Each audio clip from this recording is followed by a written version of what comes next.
Going live on YouTube. Hi besties, I am currently studying for my exam tomorrow and I was like, you know what? I just went on TikTok live for probably 20 minutes reading through my content for my exam, and I was explaining all things insulin resistance. And so now I'm like, I want to talk to you about what exactly you should do if you were to plan your meals for PCOS and go ahead, honey. It's okay.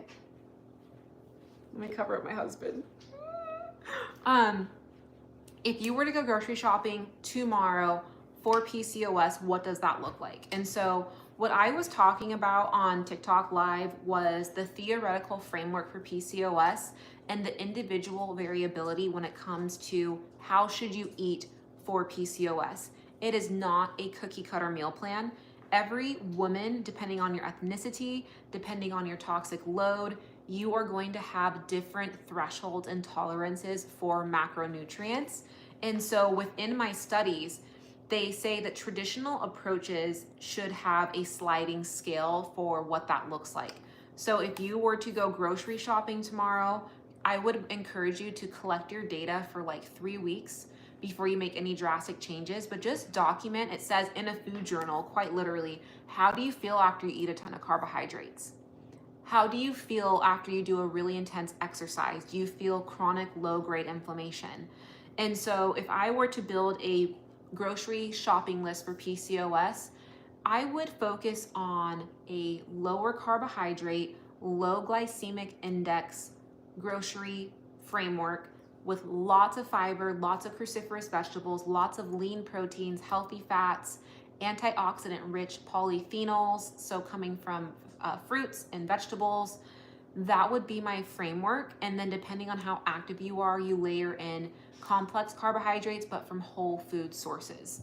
And I think that's a practical application. And if you find that you're having flare-ups, or you're an emotional eater, or you don't feel like you have support, and so I don't know if you binge eat or if you just keep doing things that don't serve your body, but you just do it because it's a habitual behavior. I know that sometimes I fall into that because I've shared this before, I'm an emotional eater. That's how I got to being obese at one point in my life. And even now when I'm really stressed or anxious or really tired, I still will go back to those coping mechanisms of wanting to comfort with food. And they say that you have to, like my course is saying, as a woman with PCOS, you're gonna crave sugar more than the average person all the time. You're gonna be hungrier. You can eat a meal and you will be hungry again if you don't get your insulin resistance in check. So they say in this course, identify the foods that don't flare you up. Understand what your tolerances are. For me, I have to live a low carbohydrate lifestyle. Clean out your pantry. Stock up on the essentials that you know will be anti-inflammatory for you. And that's another thing. A lot of besties have been asking me to do dairy-free recipes and snacks, and I've been praying about it because I want to be able to offer that to you, because I know a lot of you cannot tolerate dairy. I don't have that adverse reaction, but I know that that is a desire. So let me know if other women are desiring it. I've only had 3 or 4 people ask me, but if there's more demand and more volume, I will try to do like a dairy-free, gluten-free recipe week or something if there's an appetite for that. So clean out your pantry, stock up on the PCOS supporting essentials, and then organize your pantry in a way that you're gonna be nourishing your body. So for me, I have a straight up like apothecary behind me, meaning in the morning I have my morning supplements, I have my afternoon and my evening, and in my refrigerator I have my morning probiotics, my fermented vegetables, I have my lean proteins, I have pre-cooked containers of fiber. I have everything curated and designed so that I'm set up for success, because unfortunately with PCOS, it is like managing a major medical condition. If you are taking it seriously, if you just don't care and you're like, YOLO, I'm gonna do whatever I want, eat however I want, that's different. But if you're actually trying to get your insulin resistance, blood sugar, and PCOS flare-ups under control, it's kind of like a part-time job. I'm not gonna lie. It doesn't bother me because my health is priority. But for some people, it could be really cumbersome, which is why I'm saying make a tactical plan for yourself. Take a week, collect your data. Don't wake up tomorrow and like frantically go, oh, I'm gonna figure it all out. No, watch some people, read your resources, get your baselines figured out, and then go grocery shopping with a tactical plan. If you are a office corporate queen, set up a meal plan that is going to make you feel incredible with fiber and balanced macronutrients for the whole week. Breakfast, lunch, dinner. I try not to snack between meals. I was asked this the other day, what snacks do I recommend and how often between meals do I snack? I really try not to snack because it does spike blood sugar. Even if you have protein or healthy fats for a snack, you still are introducing food into your bloodstream. So your body still has to partition and fraction out that food and do something with it.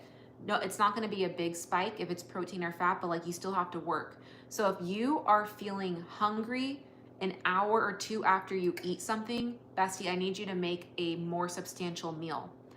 You need to add, ideally, you're going to add more protein. So I try to eat 30 grams of protein at each meal, 3 meals a day, and then at least 10 to 15 grams of fat.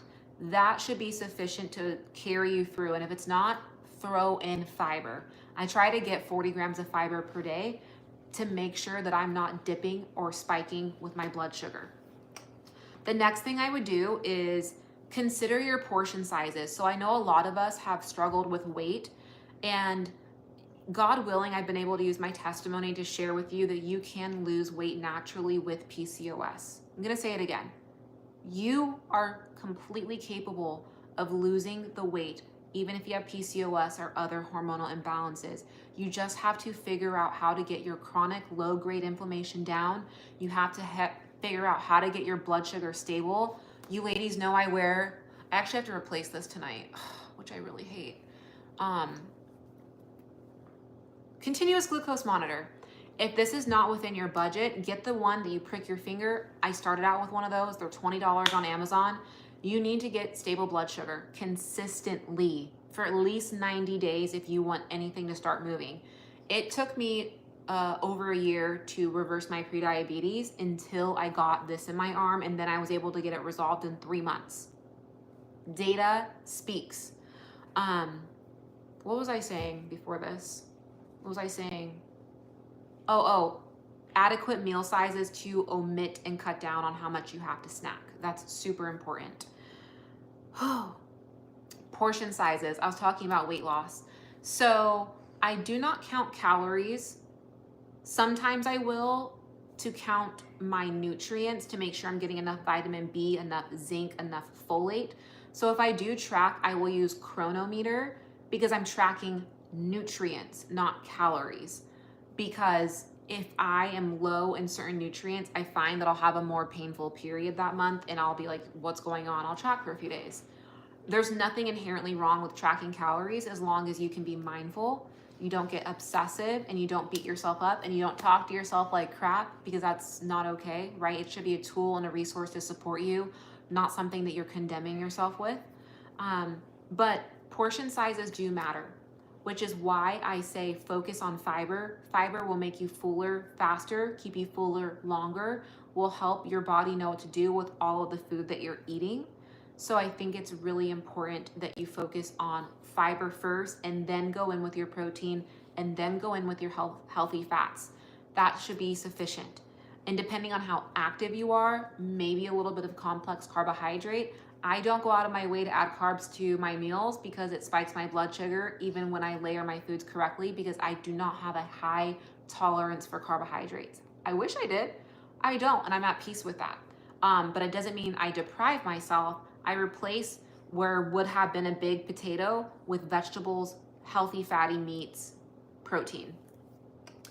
Portion sizes matter. So I think the rule of thumb is like protein should be the size of your palm, like this, which is about 4 ounces. Healthy fats should be, I think it's no more than the size, is it the size of your pinky? The size of your thumb. And then vegetables, I think it's like both of your fists. Something like that, but I know for sure this is protein. People sometimes overdo protein, women specifically. You'll get a huge glucose spike. If you're slamming like 50, 60 grams of protein, you're gonna spike your blood sugar because your liver's like, what do I do with this? Speaking of, I'm drinking Spearmint tea for lowering testosterone because of high androgens with PCOS. I'm drinking dandelion root tea to support liver detox. I drink this like once or twice a week. And then I have a bag of holy basil in here to support inflammation and antioxidants. So portion sizes matter to ensure you are consuming adequate nutrients, but also not overdoing it. Whether you are in weight maintenance, weight loss, portion sizes matter because you can add stress on your body by eating too much food unnecessarily. Hi, I was 100 pounds heavier. Even now I have to, when I'm eating, here's a tip for intuitive eating since I don't really track calories. Let me add on to that. I don't track calories because I know what calories are in food because I dieted for like 6 years. So I don't want to be misleading. I will always be transparent. If I were trying to lose weight, I probably would track because why would I not track my data with something measurable and objective and just hoping that something falls out of the sky? Usually doesn't work that way. What is this? Oh, these are those orange electrolytes. Yes, ma'am. That's tasty. Woo. Sorry, you ladies know I'm such a drink girly, a bevy girl. Back to calories. Calories matter, but I try not to focus on that too much within my content because I'm sensitive to you ladies and my audience, and I know some of you have a relationship with food that isn't the best, and I don't want to trigger people, so I try not to focus on that, and I try to find sensitive languaging like portion control, mindful eating, intentional eating. But if I'm being really direct and assertive right now and you are trying to lose weight, calories do matter. There's methodical ways to do it where you're not obsessive. And I will say that if you are feeling fatigued and burnt out and like you're just obsessed with calories and you feel enslaved to calories, it sometimes makes time to put weight loss pursuit on pause so you can recalibrate your mind and get back into a better place. And if calories aren't your jam because I got obsessive, do a food journal. Do a physical food journal or digitally and just document whether you're writing things out or documenting how you feel. And adjust your sizes. Give yourself 2 to 3 weeks to see what's working and what's not working, and then adjust from there. And then I have 2 more tips before I drop because we've been going for almost 15 minutes. Include variety.